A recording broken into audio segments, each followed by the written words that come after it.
You are now part of a social experiment. See now where my limit is.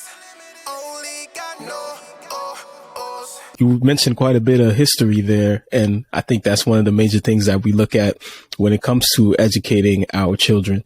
So when taking a look at that, a look at history, there were some pleasant things, there were some not so pleasant things. And history is very vast. How far do you go back? How much do you cover? Who are the heroes that you highlight, in your opinion, when it comes to dissecting history for Black youth? Well, they need their history. They need their history. They need to know who they are. So when other children are talking about who they are, okay, our children can feel just as proud and be just as comfortable. Your history exerts a direct influence on your self-esteem, especially if you're Black, because you're going to be attacked more than any other group. So they need to know their history, but they also need to understand political science, i.e. recent history, i.e. what has been going on the past 50 years in this world that you need to understand. So at the Frederick Douglass Marcus Garvey Academy, we will teach history and we will teach political science. They need both.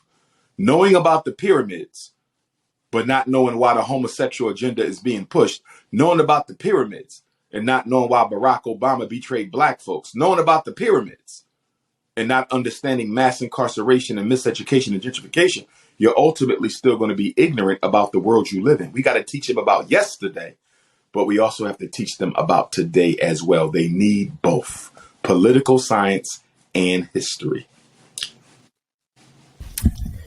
Got you. But I will also say this. Mm-hmm. History alone doesn't solve our problems. I can take you into prisons where the brothers know all the history, brother. Brothers behind bars are not ignorant. All they do is learn and study. I could take you into a prison and you can learn all the history you want. But guess what? They still in jail. You know why? They had no opportunity. They're not in jail because they didn't know the history. They're in jail because they couldn't get a job and they had to break the law to feed their family. So we can talk history all day long until we're blue in the face. And history is important. But without opportunities, they will go right back to the streets. All right. I wanted to get into a quick little activity here before we wrap up. Called What's Your Favorite? Identifying a few of your favorite things. So we were just talking about therapy and mental health, man. I remember I listened to an interview that you did and you said there was one year where you were interviewing, working and on the grind 365 every single day, doing an interview. So when is it that you kind of get a mental break and what do you exactly, what's your favorite thing to do for your mental health? Well, the work is my life. So if I never get a break, I'm okay. But to your point, we are still human beings and we do have to rest and renew ourselves. Dr. Khalid Abdul Muhammad and the most honorable Marcus Garvey, the greatest leader of the 20th century and greatest human organizer of all time, they both died at 53. 53 years old. The late great educator, Dr. Booker T. Washington, died at 59 years old. So there's a tendency for our leaders who have not been assassinated to die off before their 60th birthday. And of course, the ones who were assassinated, they're normally murdered in their 30s. And then we tend to die off in our 50s. So I try to take better care of myself. I try to exercise. I need to do more of that. Try to eat right. I need to do more of that. I like to read. I like to sleep. I like my scary movies and ice cream. I like museums. I like hanging out with my mother. And I'm a recluse. I can stay in the house and just relax. I'm very old fashioned. I don't club. I don't smoke. I don't drink. I don't do any of that kind of stuff. Only times I mess with tobacco or gin is if I'm feeding my ancestral shrines or the shrines of my divinities. Other than that, I don't need much to enjoy myself. I need very little. I'd rather go sit by the water for 5 or 6 hours. That's my idea of pleasure. Got it. Got it. All right. We've mentioned a great deal about Pan-Africanism, Marcus Garvey. So what is your favorite thing about Pan-Africanism, and what's your favorite lesson that you've learned from studying Marcus Garvey? Well, the greatest thing about Pan-Africanism, it's the only political ideology that the black man has that has as its goal the complete unification of all original people. No other organization or philosophy has as its goal the complete unification of all original people.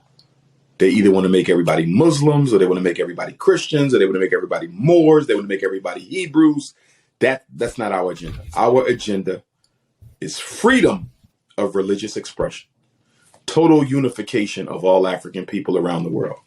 Pan-Africanism is the only worthy goal of African people, because all of our problems stem from a lack of global solidarity and organization. We must not only stand together, we must work together. And that's Pan-Africanism. All African people are one family, and we should identify as one family.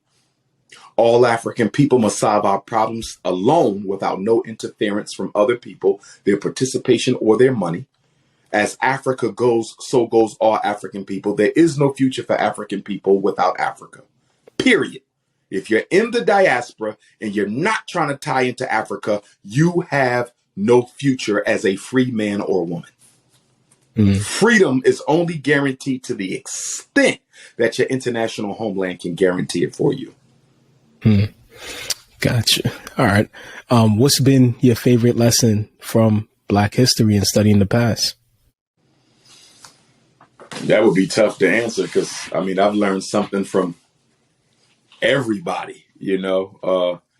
There is no favorite. Well, let me look at this differently. I would say this. One of the most useful things that I've learned from our history is that no matter how bad it can always get worse, and it can always get better. No matter how bad it can get worse, or it can get better. And the only people who determines if it gets worse or better is us. Believe it or not, as much as we are under the control of white supremacy, we are still the agents of our own destiny. See, the slave and the slave master are in a cooperative relationship. The slave is in a cooperative relationship. You say, how can a slave be in a cooperative relationship? He being whipped, beat, raped. You know why? He still has a choice to run away. He might get caught, but it's a choice. He got a choice to stand up and fight against his slave master. He might lose, but he still got a choice. There is always an inch of freedom in every situation that you're in. Look at Nat Turner. Nat Turner exercised a choice to stand up and fight against the slave power. Some people would say he was unsuccessful. I would disagree. Nat Turner has inspired me. Nat Turner inspired the Civil War. Nat Turner inspired all runaway slaves who came after the Nat Turner War. See, I don't look at victory and defeat the way other people do. They'll say, well, Nat Turner was caught, captured, and hanged. Well, guess what? In his hanging, his lesson and example shall live forever. I see victory totally different. Marcus Garvey said, we don't struggle for our own ends. We struggle so that freedom can be enjoyed by generations yet unborn. We may not live to see the fruit of the struggle. You do it for generations unborn. And to that end, going back to your reparations conversation, if we struggle for the unborn, why haven't I heard any of these reparations opportunists say anything about how much of the restitution package will be put aside for future generations of unborn children? Have you heard a single person say anything? No, sir. About putting some of this to the side for unborn? And Great that's why point. I do not vote for 21st century Africans from 2000. Those of us who are living now should not, under no circumstances, be responsible for receiving any of the restitution package of our ancestors' pain. I say table the idea until 2040. Let's see where we are in 18 years.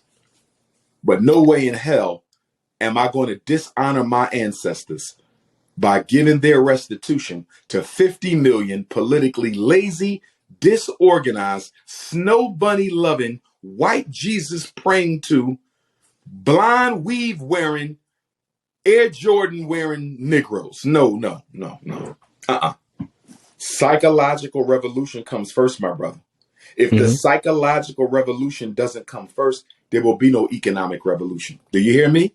Yes, sir. People are acting like if we get reparations, we're going to change into a different people. That's a scam and a lie. There is no proof whatsoever giving people money changes their behavior for the better. It might change it for the worse. It won't change it for the better. You know, like I know, that the average black person ain't thinking about using their money to benefit the collective of black America.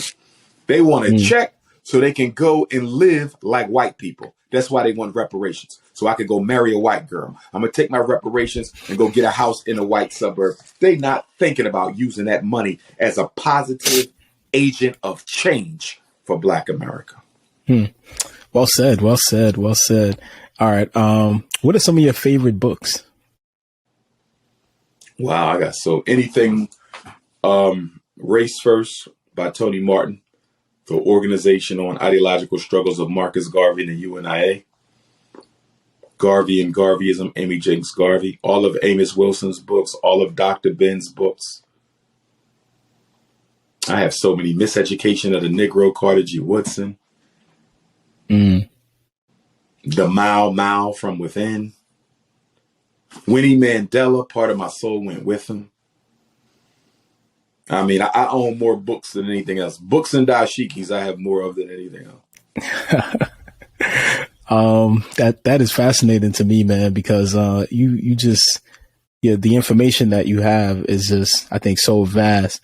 And it seems that, you've spent a lot of time, completing self-mastery and developing, yourself. So sometimes I think about like, how often do you read, and like how much of this work I are do you a doing lot of continuously? audiobooks now because I travel so much, driving to places and flying to places to speak.